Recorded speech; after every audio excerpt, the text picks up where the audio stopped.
And we're live. Wonderful. And hi, everyone. Thank you so much for joining us for our live episode of the Marine Conservation Happy Hour.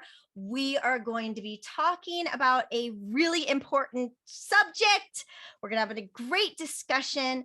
Here I have Dr. Kraken, my co-host. As always, I am Dr. Scarlett Smash, your host. Dr. Kraken, how you doing? How you doing? How Oh, you doing? man. Oh my goodness, we've been recording all morning. So yeah, we've been talking about some amazing things for the YouTube channel. So keep watching our YouTube channel because we have some cool stuff coming up. Yeah, we've got two guests, Dr. Kraken. We've got Stephanie Stack.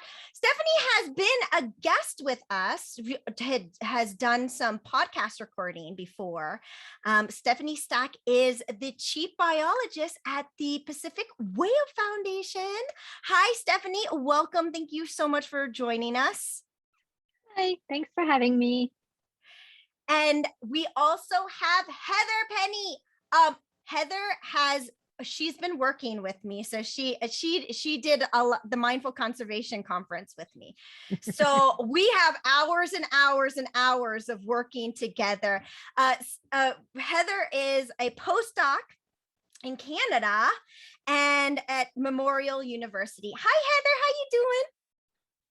Good. And also, Heather is Marigold Bumbershoot on the Dugongs and Sea Dragons podcast. No way!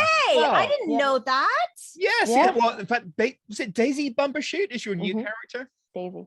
For the new season? So yeah, we meet each other every week and do Dugongs and Sea Dragons. Okay, so then you have a long relationship.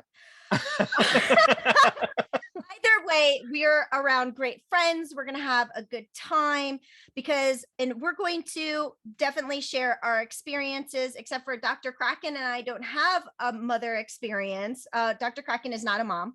I am not a mom other than a fur baby mom. But we have our scientist experts here right now, and we will be discussing a lot of important topics like pregnancy and work, breastfeeding, finances, how can we improve? How can we get over these challenges and support our scientist moms more?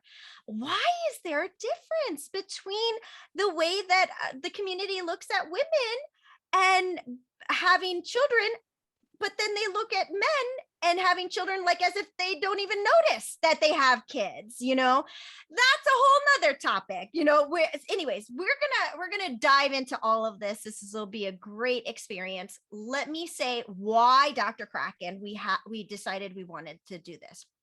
Well, Dr. Kraken and I love to do rants, right? We're always speaking out about things that need to change. We always want the best for our community, best for our scientists. And we always when we see a problem, we want to find improvements. Well, we got Stephanie on our podcast. Stephanie, that episode, everyone loved your episode. And everyone's like, yes. Thank you so much for talking about this. We need more of that. We had a great time discussing like how we can improve conferences, and we talked about breastfeeding and all that stuff. And it was such a good start. And that's what we do, right? We want to start it and let's move it on. Well, I was chatting with Heather the other day, and Heather told me some things that fueled the Scarlet fire in me. And I was like, okay, not only was I so fueled up, but I messaged Stephanie dancing. I was doing my Latin dancing that Saturday morning. That's like kind of my ritual, right?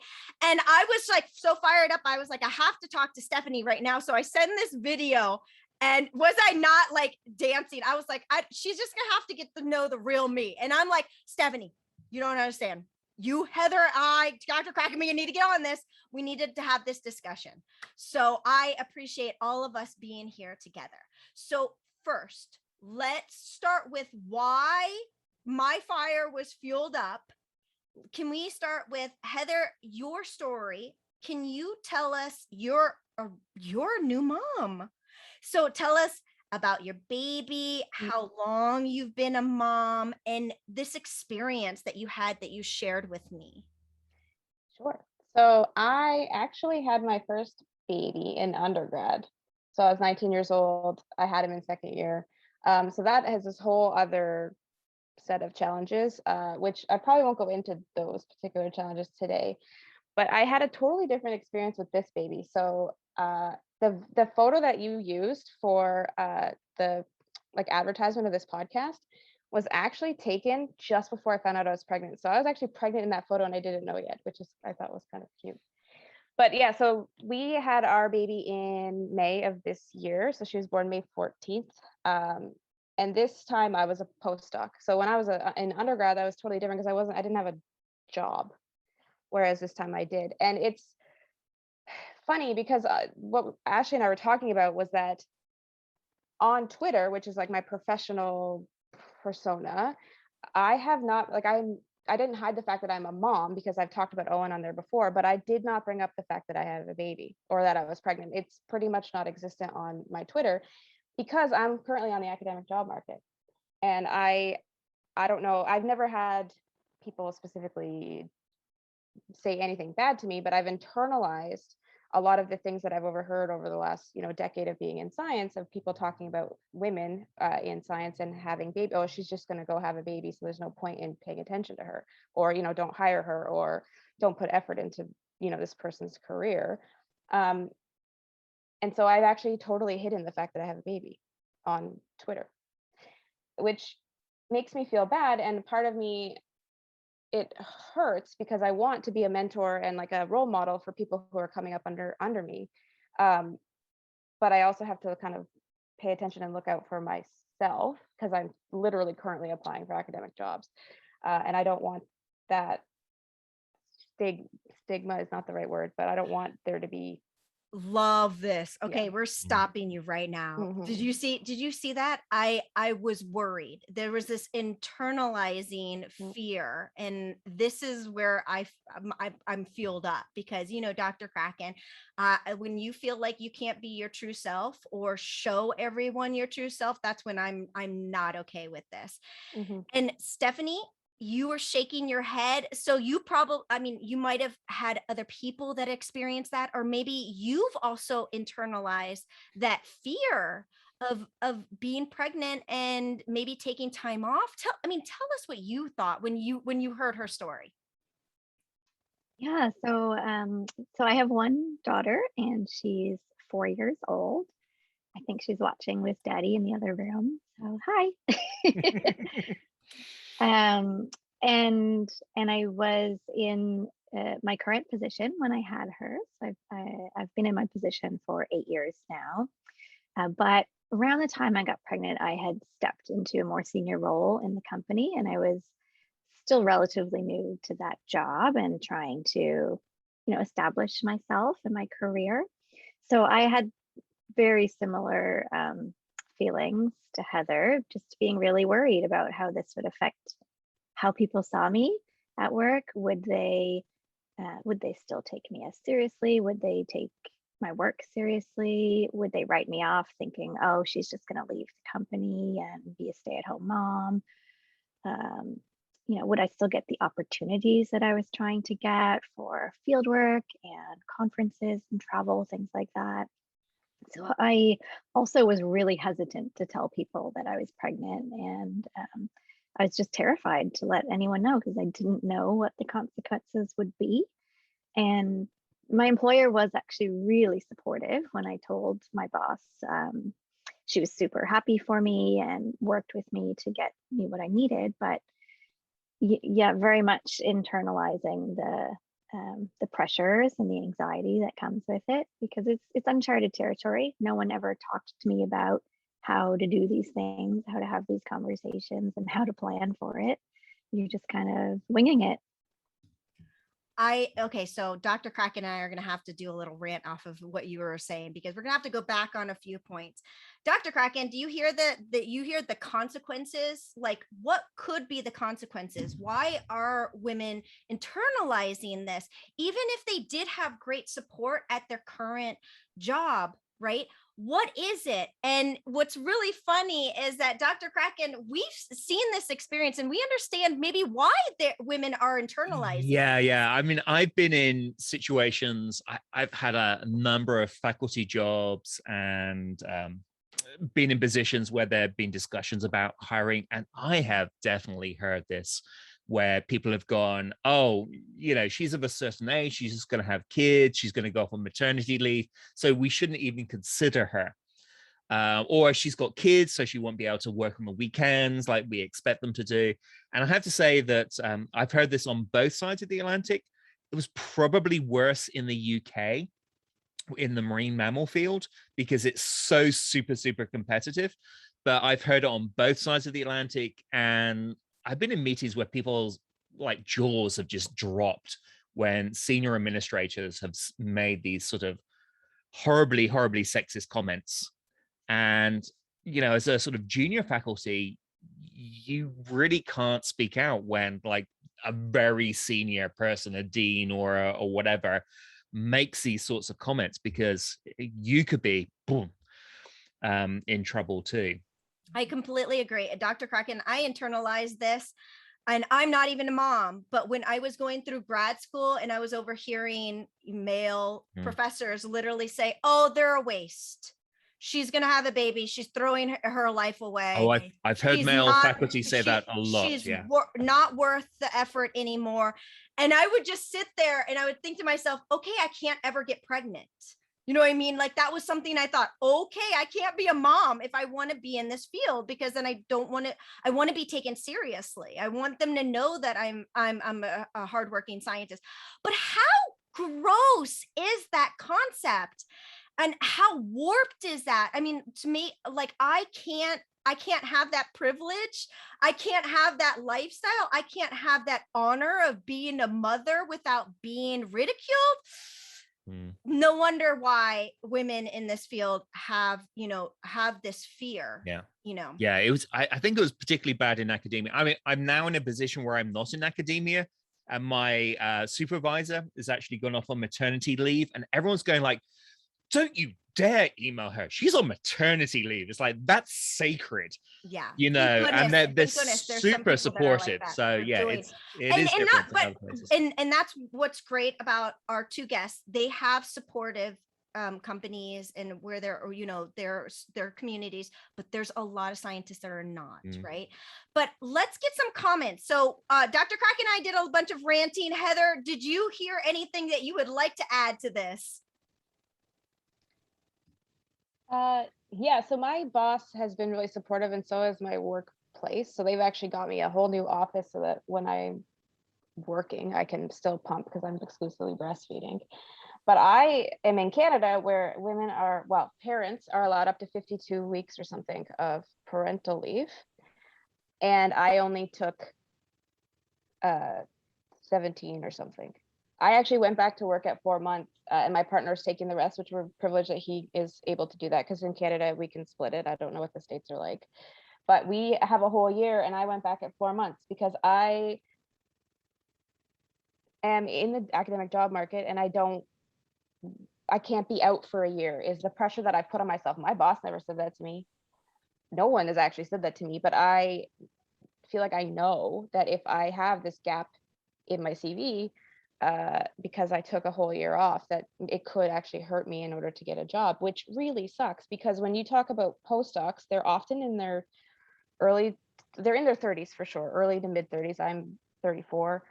If I wanted to have kids, it's kind of like I got to do it while I'm in my postdoc. And I think a lot of people are in that position, or a lot of people are hired as a tenured track professor, but they have to have their kids while they're not tenured yet. And so you worry that taking the time, even though it's allotted, we're supposed to be protected. I'm on a contract. I would have been able to do that and come back, no problem. But because I don't have a permanent job, I didn't want a gap in all of a sudden my work record. And Kyle is in a similar field, and him taking 8 months off isn't going to hurt him. Yeah, completely understand that. Let's go to Stephanie real quick. Stephanie, go ahead. I see you nodding, so you obviously understand what she's saying. Oh yeah, of course. it's ironic and it hurts us because our childbearing years are right when you're trying to get established in your career. It's so unfortunate for women. Men can have kids at any age. It doesn't really affect them the same way. And it's exactly when we're on the job market or, you know, trying to build a reputation for ourselves is when you want to take this time off work. I mean, it's just the way it is, but God, that's so frustrating to see. What a wonderful point. Dr. Kraken, go ahead. Yeah, I've been in many situations where there's been evaluation of early career scientists, and they often look at how many publications they produced and, you know, when they finished their PhD. And of course, if you've got a maternity period that's sort of straight after graduation, you're not going to be producing papers because you have other things to be doing. But they will compare, and quite often, yeah, the male scientist who's been able to churn out papers gets the grant, gets the fellowship, gets the postdoc, and there's no consideration of, well, maybe this scientist might have had to taken a 2-year break because of having kids. Never ever any consideration of that. And these evaluations, these comparisons are made all the time. They immediately look at how many papers have you published as a PhD student, and immediately during your postdoc, and how many grants have you done. And there's no sort of life gap consideration given. I love this because this kind of segues perfectly to like what comparing to men that have children. What so a guy can have 3 or 4 kids. No one is ever, he doesn't feel pressured. He doesn't feel like, you know, anyone's going to ridicule him or that he can't take time off. What do you think that's all about? Go ahead, Heather. What do you think? I suspect it's just the patriarchy and the system that we've kind of had up until this point. And I remember I did a 1-year contract with the government before I started my postdoc, and one of the senior scientists said that he took a parental leave like 25 years ago when his daughter was born. He took half of it, and it was like, what are you doing? That's so weird. And so I'm really glad for dads now that it's much more socially accepted. So Kyle's boss took off time with both of his children. Kyle's able to take off time with our daughter, and he's going to have a wonderful time the next 8 months. So at least it's changing in that regard. No one's looking at him like it's weird that he's off. People shouldn't look at us like it's weird we're taking time off either, but they do. Mm-hmm. And people are saying, oh, Kyle's such a good dad, which is true, but I also took time off and nobody's praising me for taking care of our child. Anyway, that's probably a whole other topic. Huge difference. Stephanie, you're shaking your head. Go ahead and make your comment. Oh yeah. The pet peeve of mine is when people say dad's babysitting, right? No, he's just parenting, not babysitting. I'm not babysitting. Yeah, it's part of the job. Oh my God. I never even realized that's so true. Yay. Applaud the dad that's taking what? Wow. That is so incredible. Dr. Kraken, go ahead, Heather. Yes. I was gonna say, I don't think we should stop applauding dads, but I think we need more applause for moms. That's exactly what I'm saying too. Mm-hmm. Mm-hmm. Yeah, I think there is, I mean, I've certainly seen this when guys have tried to do parental leave or become the parent because their wives have got a, you know, better paid job or whatever. There definitely is a sort of a stigma there as well. So there's, so you've taken time off work to become a house husband. There definitely is this sort of macho toxicity about the male parent taking off, or, you know, the other parent taking time off too. So there's definitely that sort of macho toxicity that has to be addressed too. It makes perfect sense. You know, your wife is an academic and you're, you know, you don't earn as much. So take time off and become the house husband. It makes more financial sense and support her in her academic career. But there's a certain amount of toxicity there where, oh, you're taking time off work to become a husband. You're not. Yeah, that does happen too. Yeah, exactly. So yeah, let's focus on that. What should we address? What can we change? What do we want to see? How can we implement some things to put more support? Stephanie, you were on our podcast. We were brainstorming, man. We were fixing the world, right? On that podcast, some of the suggestions. So let's dive into breastfeeding first. Okay, let's talk about that. Stephanie, go ahead. So funny, because when I was breastfeeding, like, I was the first person in my department to have a baby or to be doing that. And I went to human resources and I said, well, I'm supposed to go in the field. I'm supposed to do field work. What do I do? And she's kind of like, I don't know. What do you want to do? And I was a little bit on my own to figure that out. And our boat doesn't have any privacy whatsoever. So I kind of felt stuck. Do I continue to do field work, or do I stay at the office so I can pump and, do these things? And luckily my team was really good. They carved out this little cubby on the boat for me where I could go and, get in a hatch somewhere and pump. But it was super funny little spot for me. So making it accessible, right? Making it field work. Yeah. When you're on a boat all day, what do you do? And you might be the only woman on the boat sometimes. So so making it accessible and thinking through all the parts of our job, not just the days when we're sitting in our office, but when we're traveling, when we're at a conference, having a nursing room for mothers at conferences or meetings that you're holding. Sometimes I felt like I was the first person to ever ask for that. And the event organizer would go, oh gosh, let me see if we can scramble up something for you. So meeting organizers need to think through these things and make them available. When I went to a conference a few years ago, there was one nursing room set aside for all the women to share. It was just a little meeting room, and there was floor to ceiling windows facing like this busy pedestrian street and no curtains on the windows. And they're like, here you go, here's your nursing room. And I was like, oh my goodness, thank you. Oh. Thank you. Thanks, guys. I think I was at that same meeting. Yeah. I heard a lot of comments like, dudes, please. Oh. I love those suggestions. Heather, what do you think? What's funny is I'm actually literally breastfeeding right now. So in Canada anyway, I think breastfeeding is one of the protected things. Like your employer is supposed to make accommodations for you in order for you to do it. So like my department has found me a room, like I have an office until I'm basically done breastfeeding, because my office before was actually in the lab and it had a giant floor to ceiling window and no way to lock the door, like, because I was basically just, my desk was in the lab, and so they found me, and like there was no pushback really. Like the office space is at a premium in our department, and the office freed up. I asked if I could have it and they said, yeah, absolutely, no problem.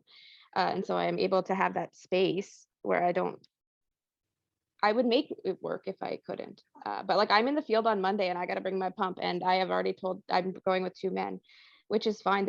I'm like, this is what I'm going to have to do. We're going to have to add in time because we're going in a truck to, I'm going to have to be able to pump, which is going to add time to our day because I need to stop and do this for time. And they're both like, okay, cool, that's fine. And so I feel really supported, at least this time around.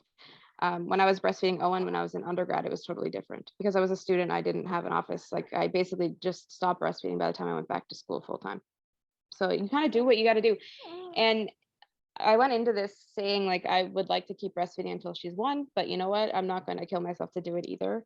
But so far it's going okay. So Dr. But those are choices we have to make, right? I had to yeah. wean because I had to travel for a conference, and I was going to be international overseas. There's no way to like mail the milk home or anything. So that's what made me wean my daughter. Those are choices we make, right? And that is like, I was going to mention that this is just crazy that we even have to think, why are these conferences not even thinking that probably a majority of these women have children?